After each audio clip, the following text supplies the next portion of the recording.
Hello everyone. आज के इस वीडियो में मैं सॉलिड्स के वॉल्यूम एंड सरफेस एरिया से रिलेटेड कुछ इम्पॉर्टेंट क्वेश्चंस की प्रैक्टिस कराऊंगा। ये क्वेश्चंस कम्पिटिटिव एग्ज़ाम के पॉइंट ऑफ व्यू से बहुत इम्पॉर्टेंट हैं, क्योंकि कम्पिटिटिव एग्ज़ाम में इसी तरीके के क्वेश्चंस बार बार रिपीट होते हैं। आप मेरी वीडियो को कम से कम एक बार लास्ट तक ज़रूर देखें। शुरू करते हैं। क्वेश्चन नंबर 1 है, एक गोले की त्रिज्या 2r है तो इसका आयतन कितना होगा। हम जानते हैं गोले के आयतन का फार्मूला क्या होता है। तो गोले का आयतन कितना होता है बताइए। गोले का आयतन इक्वल टू होता है 4/3 पाई आर क्यू। आर क्या है, यहाँ आर गोले की त्रिज्या है, तो आर कितना दिया है, आर इक्वल टू दिया है 2r। तो 2r दिया है, तो r की जगह इस फार्मूले में हम 2r रख देंगे तो आयतन कितना हो जाएगा, गोले का आयतन कितना हो जाएगा 4/3 पाई, और r की जगह 2r रख देंगे हम फार्मूले में, और उसका क्यूब। तो कितना आ जाएगा, 2 दूनी 4 दूनी 8 चौक 32 32/3 पाई और r क्यूब। क्या हो जाएगा, इसका यूनिट क्या हो जाएगी, इकाई क्यूब। इकाई क्यूब या यूनिट क्यूब या घन इकाई। नेक्स्ट क्वेश्चन देखते हैं। क्वेश्चन नंबर 2 है, क्वेश्चन नंबर 2 है 9 सेंटीमीटर त्रिज्या के गोले को पिघलाकर 3 सेंटीमीटर त्रिज्या के कितने गोले बनाए जा सकते हैं। तो एक कोई बड़ा गोला है जिसकी त्रिज्या मान लेते हैं आर बराबर कितना है 9 सेंटीमीटर है, और एक छोटा गोला है जिसकी त्रिज्या आर कितनी है 3 सेंटीमीटर है। तो इसका आयतन कितना हो जाएगा 4/3 pi into r cube. R की जगह कितना रखेंगे 9 का क्यूब, और इसका आयतन कितना हो जाएगा छोटे वाले का 4/3 पाई और 3 का क्यूब। अब क्वेश्चन में क्या कह रहा है, जो बड़ा गोला है, बड़ी त्रिज्या का गोला है, इसको पिघला दिया गया है और छोटी त्रिज्या के 3 सेंटीमीटर त्रिज्या के छोटे छोटे गोले बनाए गए हैं। तो कितने गोले बनेंगे ये हमको कैलकुलेट करना है। तो मान लें हम n गोले बनेंगे, ठीक है, छोटे गोलों की संख्या n होगी। तो क्या होगा, जो बड़े गोले का आयतन होगा 4/3 पाई इंटू 9 क्यूब, ये किसके इक्वल होगा, n इंटू एक छोटे गोले का आयतन। n इंटू एक छोटे गोले का आयतन, मान लें n गोले बनेंगे तो इसलिए एक छोटे, तो n गोलों का आयतन कितना हो जाएगा n into 4/3 pi r cube. और दोनों आयतन इक्वल होंगे। जब किसी बड़े गोले को या घन को पिघलाकर छोटे घन या छोटे गोले बनाए जाते हैं, तो ये याद रखिएगा हमेशा उनका वॉल्यूम जो है वो इक्वल रहता है। तो वॉल्यूम हम इक्वल रख देंगे। माने अगर छोटे एक गोले का आयतन 4/3 पाई आर क्यूब है, तो मान लेंगे छोटे n गोले बनेंगे, तो n गोलों का आयतन कितना हो जाएगा n इंटू एक छोटे गोले का आयतन, और दो बड़े गोले का आयतन और छोटे गोलों का आयतन इक्वल कर देंगे और वहाँ से n की वैल्यू निकल जाएगी। तो यही करने वाले हैं हम इस क्वेश्चन में।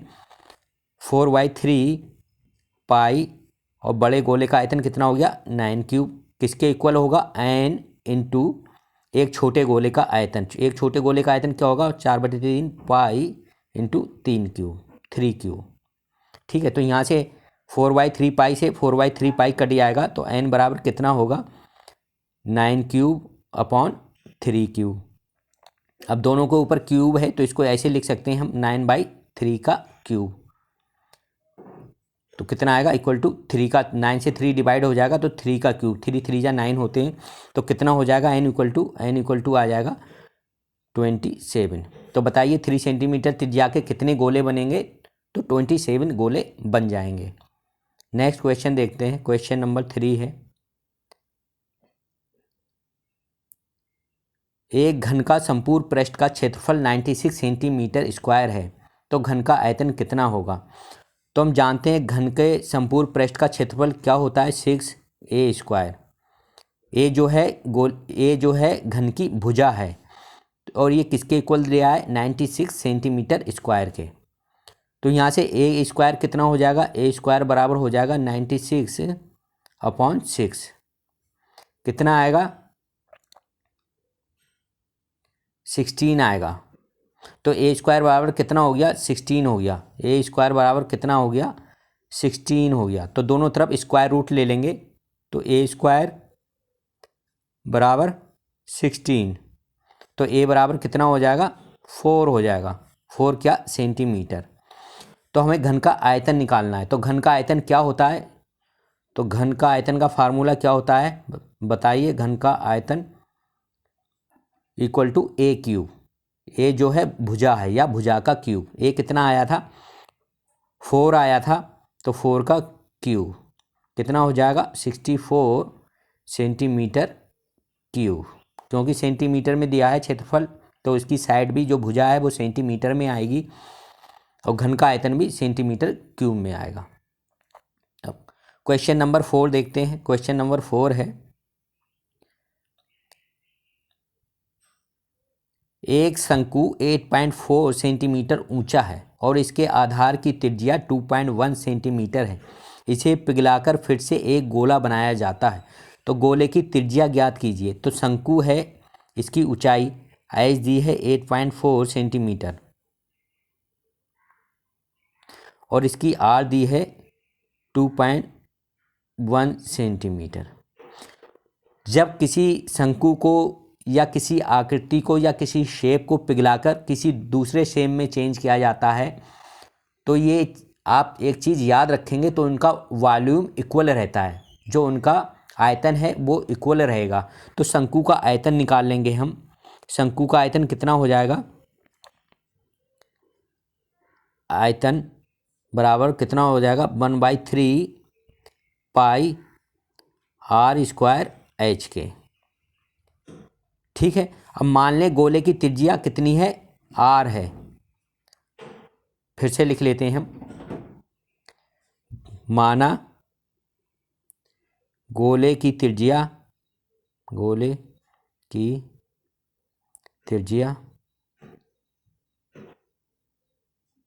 आर सेंटीमीटर है।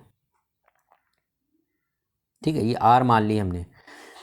तब इसका आयतन कितना हो जाएगा, तो गोले का आयतन कितना हो जाएगा, गोले का आयतन बताइए कितना हो जाएगा 4/3 pi r cube. 4/3 pi r cube, दोबारा लिख लेते हैं इसको, equal to 4/3 pi r cube. अब हम शंकु को पिघलाकर क्या बना रहे हैं, गोला बना रहे हैं। तो शंकु का आयतन और गोले का आयतन इक्वल होगा, तो दोनों को हम इक्वल रख देते हैं। शंकु का आयतन क्या था 1/3 पाई आर कितना था बताइए 2.1 का आर स्क्वायर और एच कितना है 8.4। ठीक है, शंकु के फार्मूले में शंकु की जो साइड्स थी वो हमने रख दी। ये किसके इक्वल होगा 4/3 पाई आर क्यूब, गोले के आयतन के बराबर। ठीक है, पाई से पाई कट जाएगा, 3 से 3 कट गया, तो आर क्यूब बराबर कितना आएगा, आर क्यूब बराबर हो जाएगा 2.1 का होल स्क्वायर इंटू 8.4 अपॉन 4। 4 से 8.4 डिवाइड हो रहा, 4 2 जा 8 और 4 1 जा 4, कितना आया 2.1 आया। तो आर क्यूब बराबर 2.1 का स्क्वायर खोल लेते हैं, तो आर क्यूब बराबर कितना हो जाएगा 2.1, स्क्वायर को हम ऐसे लिख लेते हैं इंटू 2.1 और एक 2.1 8.4 को जब 4 से डिवाइड किया था तो वो बचा था, इतना हो गया। तो दोनों तरफ क्यूब रूट ले लेते हैं क्योंकि हमको आर की वैल्यू निकालनी है, तो दोनों तरफ हम क्यूब रूट ले लेंगे। तो आर बराबर क्या होगा बताइए, क्यूब रूट में 3 का एक, अगर 3 सेम नंबर्स होते हैं तो एक नंबर बाहर आ जाता है, तो कितना हो जाएगा 2.1 सेंटीमीटर हो जाएगा। या इसको मैं दोबारा ऐसे लिख लेता हूँ, आर क्यूब बराबर कितना था 2.1 इंटू 2.1 इंटू 2.1 था। अब दोनों तरफ हम क्या लेंगे, क्यूब रूट लेंगे, तो आर क्यूब का क्यूब रूट क्या हो जाएगा आर हो जाएगा, और इधर क्या होगा, इधर क्यूब रूट लेंगे, क्यूब रूट ऐसे लिखते हैं यहाँ 3, तो 2.1 इंटू 2.1 और इंटू 2.1। ठीक है, जब क्यूब रूट होता है तो 3 अगर सेम नंबर होते हैं अंदर क्यूब रूट के अंदर तो एक नंबर बाहर आ जाता है। 2.1 2.1 2.1 3 टाइम्स है, तो इसलिए एक 2.1 बाहर आ जाएगा, तो कितना हो जाएगा 2.1 सेंटीमीटर। तो गोले की त्रिज्या कितनी हो जाएगी 2.1 सेंटीमीटर। नेक्स्ट क्वेश्चन देखते हैं, क्वेश्चन नंबर 5 है। एक बेलन की त्रिज्या दोगुनी और ऊंचाई आधी कर दी जाती है तो उसके वक्र पृष्ठ का क्षेत्रफल कितना हो जाएगा। तो बेलन का वक्र पृष्ठ कितना होता है, इसका फार्मूला है बेलन का वक्र पृष्ठ बराबर क्या होता है 2πr/h। तो मान ले बेलन की त्रिज्या r थी और ऊंचाई h थी, तो उसका वक्र पृष्ठ कितना हो जाएगा। मान लेते हैं रेडियस r है और हाइट h है, तो उसका कर्व्ड सरफेस एरिया, सिलेंडर का कर्व्ड सरफेस एरिया कितना हो जाएगा 2πr/h हो जाएगा। अब दूसरा वो कह रहा है बेलन की त्रिज्या दोगुनी और ऊंचाई आधी कर दी जाती है। अब r की जगह 2r हो गई और h की जगह h/2 हो गई, तब उसके वक्र पृष्ठ का क्षेत्रफल कितना हो जाएगा। अब देखते हैं, जब r बराबर 2r हो गया और h बराबर h/2 हो गया, तब फार्मूले में रखेंगे तो बेलन का वक्र पृष्ठ कितना हो जाएगा, वक्र पृष्ठ का क्षेत्रफल कितना हो जाएगा बताइए। 2πr कितना हो गया 2r हो गया और h कितना हो गया h/2 हो गया, तो कितना हो जाएगा इक्वल टू 2π इंटू 2r और इंटू h/2। ठीक है, तो 2 से 2 कट गया, कितना आया 2πrh, कितना आया 2πrh, तो सेम आ गया। तो इसका मतलब ये हुआ अगर बेलन की त्रिज्या दोगुनी और ऊंचाई आधी कर दी जाए तो उसके वक्र पृष्ठ के क्षेत्रफल पर कोई प्रभाव नहीं पड़ेगा या उसके वक्र पृष्ठ का क्षेत्रफल समान रहेगा। ऑप्शन ये भी हो सकता है सेम रहेगा या आधा हो जाएगा या दोगुना हो जाएगा, तो आप कैलकुलेट करके देखेंगे। हमने जो कैलकुलेट किया है तो वक्र पृष्ठ का क्षेत्रफल क्या आया है 2πrh आया है, और यही जब उसकी रेडियस r होती है और ऊंचाई h होती है तब भी यही फार्मूला होता है 2πrh। मतलब अगर उसकी त्रिज्या दोगुनी और ऊंचाई आधी कर दी जाए तब भी उसके वक्र पृष्ठ का क्षेत्रफल कितना हो जाएगा 2πrh ही रहेगा। इसका मतलब क्या हुआ, समान रहेगा। नेक्स्ट क्वेश्चन देखते हैं, क्वेश्चन नंबर 6 है। एक घन का पार्श्व सतह का क्षेत्रफल 256 सेंटीमीटर स्क्वायर है, तो घन का आयतन ज्ञात कीजिए। कोई क्यूब है, उसका lateral surface area 256 centimetre square है। तो मैंने बताया था जो घन होता है उसकी 4 लेटरल सरफेस होती हैं। जैसे आप कोई रूम है वो क्यूब के आकार का है, तो उसमें जो बाल्स होंगी 4 वो क्या कहलाएंगी, वो पार्श्व पृष्ठ कहलाएंगे।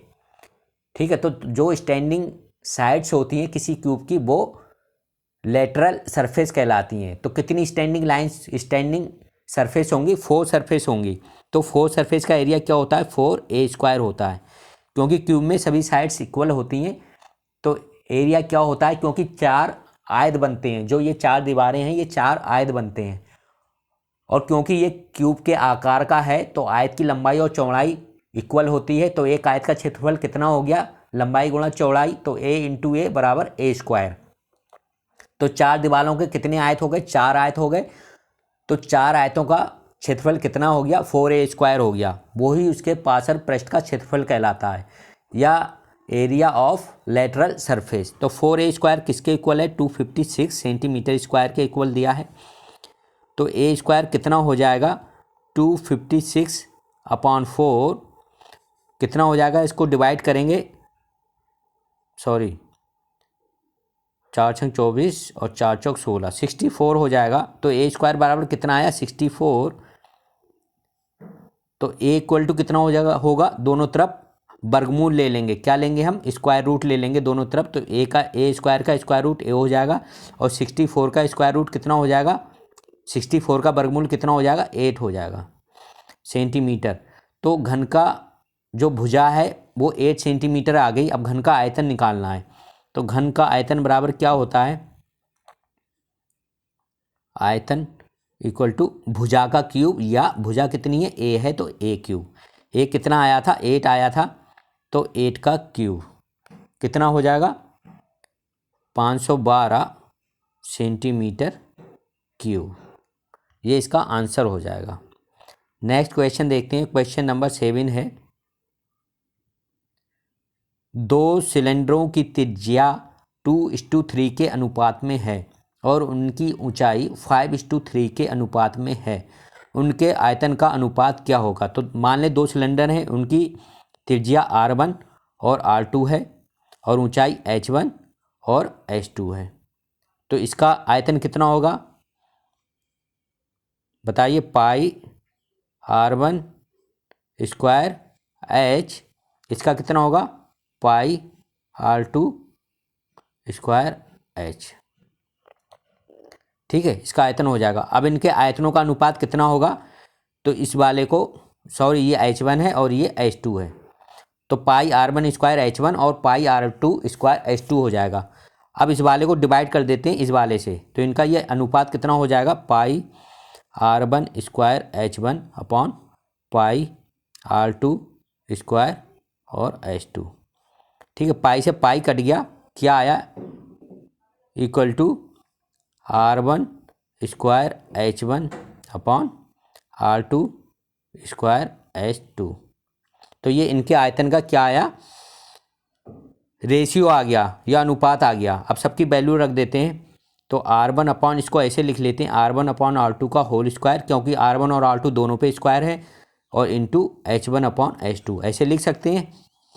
तो R1 अपॉन R2 कितना दिया है, 2/3 का होल स्क्वायर, इंटू ऊंचाई कितनी दी है, ऊंचाई का अनुपात कितना है, H1 अपॉन H2 5/3 है। ठीक है, कितना हो जाएगा, 4/9 इंटू 5/3 कितना हो जाएगा, 20/27 इक्वल टू 20/27। तो उनके आयतन का अनुपात कितना हो जाएगा, तो आयतन का अनुपात बराबर 20:27, ये इसका आंसर हो जाएगा। नेक्स्ट क्वेश्चन है, क्वेश्चन नंबर 8 है,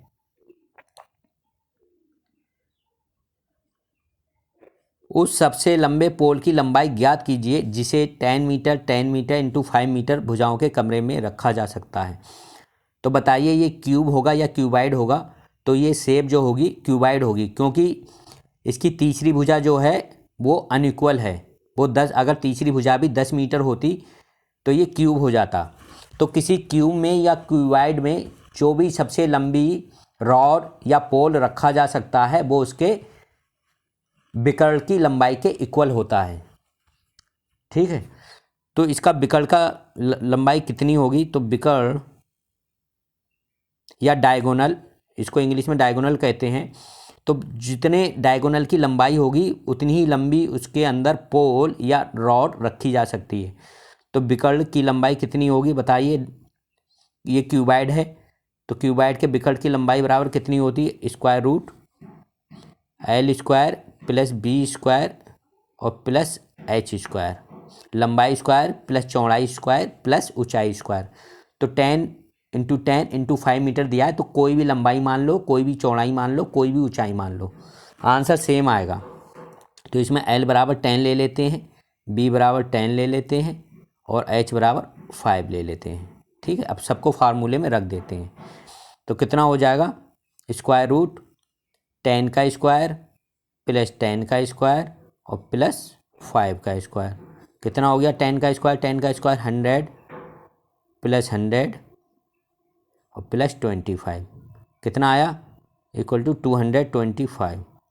225 का स्क्वायर रूट कितना आएगा बताइए, इक्वल टू 15 आएगा। 15 क्या चीज़, ये मीटर में दिया है तो ये भी मीटर में हो जाएगा। तो सबसे लंबे पोल की लंबाई कितनी हो जाएगी, 15 मीटर हो जाएगी। आपको बस इतना याद रखना है, अगर क्यूब है या क्यूबाइड है तो सबसे लंबी छड़ की लंबाई या पोल की लंबाई जो उसके अंदर रख सकते हैं हम, वो उसकी डायगोनल की लंबाई के बराबर होगा या उसके डायगोनल की लंबाई या विकर्ण की लंबाई के बराबर होगा। ठीक है, बस आपको इतना याद रखना है, बस विकर्ण की लंबाई कैलकुलेट करनी है। और कोई क्यूब के या घन के विकर्ण की लंबाई क्या होती है? अगर घन होगा तो घन के विकर्ण की लंबाई क्या होती है बताइए? घन के विकर्ण या डायगोनल की लंबाई कितनी होगी बताइए? उसकी तीनों साइड इक्वल होती हैं, तो फार्मूले में लगाएंगे, तीनों साइड्स इक्वल हैं, तो ए स्क्वायर प्लस ए स्क्वायर प्लस ए स्क्वायर कितना हो जाएगा? √3 स्क्वायर कितना हो जाएगा? √3 ए स्क्वायर का स्क्वायर रूट कितना है? ए होता है, तो ए √3 हो जाएगा। ठीक है, अगर ये घनाकार होता तब ये फार्मूला आ जाता। ऐसे कैलकुलेट कर लेते, जो सबसे अधिक लंबे पोल की लंबाई होगी जो हम घनाकार कमरे के अंदर रख सकते हैं, तब a√3 ए जो है उसकी भुजा हो जाती। नेक्स्ट क्वेश्चन देखते हैं, क्वेश्चन नंबर 9 है। एक गोलाकार गुब्बारे की त्रिज्या 6 सेंटीमीटर से 12 सेंटीमीटर तक बढ़ जाती है जब इसमें हवा को पंप किया जाता है। कोई गुब्बारा है, इसकी त्रिज्या 6 सेंटीमीटर थी, इसमें दोबारा हवा भर दी, तब इसकी त्रिज्या कितनी हो गई? 12 सेंटीमीटर हो गई। इसमें दोनों अवस्थाओं में गुब्बारे के सतह के क्षेत्रफलों का अनुपात क्या है? अनुपात ज्ञात कीजिए। तो R1 कितना था?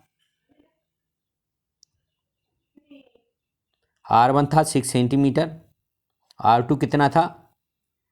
12 सेंटीमीटर। तो हमें गुब्बारे के क्षेत्रफलों का अनुपात बताना है, सतह के क्षेत्रफल। तो गुब्बारे के सतह का क्षेत्रफल का अनुपात, क्षेत्रफल का फार्मूला क्या होता है? 4π, इसका R1 स्क्वायर हो जाएगा, इसका क्या होगा? 4π R2 स्क्वायर। ठीक है, अब R1 और R2 की वैल्यू रख देते हैं, तो 4π × 6 का स्क्वायर हो जाएगा, और इसका क्या होगा? जब 12 सेंटीमीटर हो जाती है, 4π × 12 का स्क्वायर। फिर से लिख लेते हैं इसको, 4π × 12 का स्क्वायर। ठीक है, अब हमें दोनों का अनुपात निकालना है, तो 4π 6 का स्क्वायर को 4π 12 के स्क्वायर से डिवाइड कर देते हैं, तो 4π 6 का स्क्वायर अपॉन 4π 12 का स्क्वायर। 4π से 4π कट जाएगा, इसको दोनों के ऊपर स्क्वायर है, तो क्या लिख सकते हैं? 6/12 का होल स्क्वायर कर सकते हैं, क्योंकि दोनों के ऊपर स्क्वायर है। 6 से 12 कट जाएगा, 6 2 जा 12।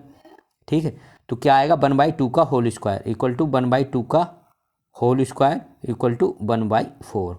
तो क्या अनुपात हो जाएगा? 1:4 हो जाएगा। यानी कि जब 6 सेंटीमीटर की त्रिज्या थी तब उसके पृष्ठ का क्षेत्रफल, और जब 12 सेंटीमीटर त्रिज्या हो गई तब उसके पृष्ठ के क्षेत्रफलों का अनुपात कितना होगा? 1:4 होगा। नेक्स्ट क्वेश्चन है, क्वेश्चन नंबर 10 है।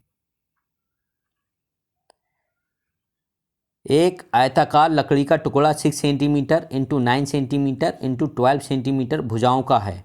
इसे काटकर बराबर आयतन के घन बनाए गए हैं जिनकी संख्या पूर्ण है। तो ऐसे घनों की कम से कम, यहाँ काम नहीं, सॉरी ये कम होगा, इसको कम कर लेना, कम से कम संख्या कितनी होगी? तो इसको निकालना है। सबसे पहले हम लकड़ी के टुकड़े का आयतन निकाल लेंगे, तो लकड़ी के टुकड़े का आयतन कितना होगा? का आयतन बराबर हो जाएगा लंबाई गुणा चौड़ाई गुणा ऊंचाई। ये भुजाएं दी हैं, तो एक लंबाई है, एक चौड़ाई है, एक ऊंचाई है। कोई भी लंबाई मान लो, कोई भी चौड़ाई मान लो, कोई भी ऊंचाई मान लो, आंसर सेम आएगा। तो तीनों की मल्टीप्लाई हो जाएगी, 6 × 9 × 12। ठीक है, तो कितना आएगा आयतन बताइए? 648 घन सेंटीमीटर हो जाएगा। कितना हो जाएगा? 648 सेंटीमीटर क्यूब, क्योंकि सेंटीमीटर में दिए तो ये सेंटीमीटर क्यूब आ गया। अब इसको काट कर क्या बनाया गया है? अब यहाँ आपको ये ध्यान रखना है, इसको पिघलाया नहीं जा रहा। लकड़ी जो है वो पिघलती नहीं है, सिर्फ उसको काट के हम टुकड़े बना रहे हैं। अगर लकड़ी या कोई शेप ऐसा हो जो पिघल जाए और उसको पिघला के फिर छोटे टुकड़े बनाए जाएं, तब तो वॉल्यूम हम इक्वल रख देते हैं। लेकिन यहाँ क्या कर रहे हैं? यहाँ हम काट के बना रहे हैं। तब उस केस में क्या होगा? हम सबसे पहले ये कैलकुलेट करेंगे, जो घन है तो उसकी सबसे बड़े घन की भुजा क्या होगी। तो सबसे पहले सबसे बड़े घन की भुजा क्या होगी वो निकाल लेते हैं। तो सबसे बड़े घन की भुजा क्या होगी, ये 6, 9 और 12 का क्या निकालेंगे हम, HCF या मासा।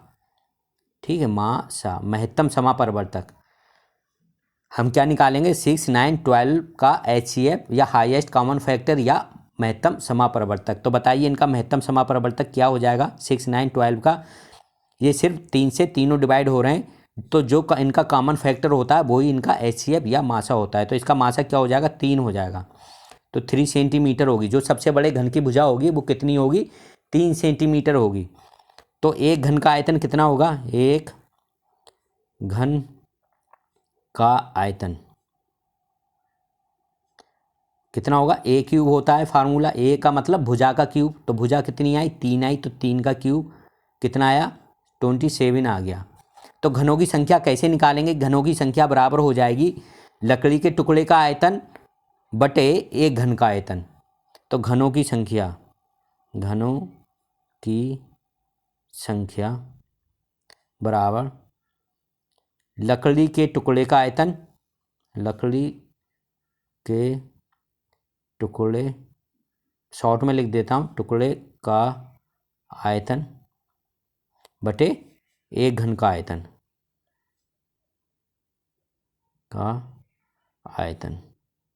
ठीक है, शॉर्ट में लिख दिया मैंने। तो लकड़ी के टुकड़े का आयतन कितना था बताइए, 648 घन सेंटीमीटर था, तो 648 आ गया। और एक घन का आयतन कितना आया था, 27 आया था। तो 27 से हम डिवाइड कर देंगे तो घनों की संख्या कितनी आ जाएगी, 24 आएंगे। तो कितने घन बनेंगे बताइए, 24 बनेंगे। तो बस आपको यही ध्यान रखना है, क्योंकि यहाँ लकड़ी का टुकड़ा है जो पिघल नहीं रहा है, सिर्फ उसको काट के हम टुकड़े बना रहे हैं। तो सबसे पहले हम क्या करेंगे, इसकी लंबाई, चौड़ाई और ऊंचाई का महत्तम समापरिवर्तक निकाल लेंगे। इनका महत्तम समापरिवर्तक या HCF जो भी होगा वो घन की भुजा हो जाएगी। तो घन की भुजा हमको पता लग गई तो घन का आयतन पता लग जाएगा, भुजा का क्यूब होता है। जब घन का आयतन पता लग गया तो घन के आयतन से हम लकड़ी के आयतन को डिवाइड कर देंगे, तो जो भी आंसर आएगा वो घनों की संख्या हो जाएगी। आज के वीडियो में सिर्फ इतना ही। आप अपनी तरफ से प्रैक्टिस करते रहिए। अगर मेरा वीडियो आपको पसंद आए तो इसको लाइक करें। हमारे चैनल अभी तक जिसने सब्सक्राइब नहीं किया इसको सब्सक्राइब कर लें, ताकि मैं जो भी वीडियो अपलोड करूं उसका नोटिफिकेशन आपको मिल जाए। Thank you.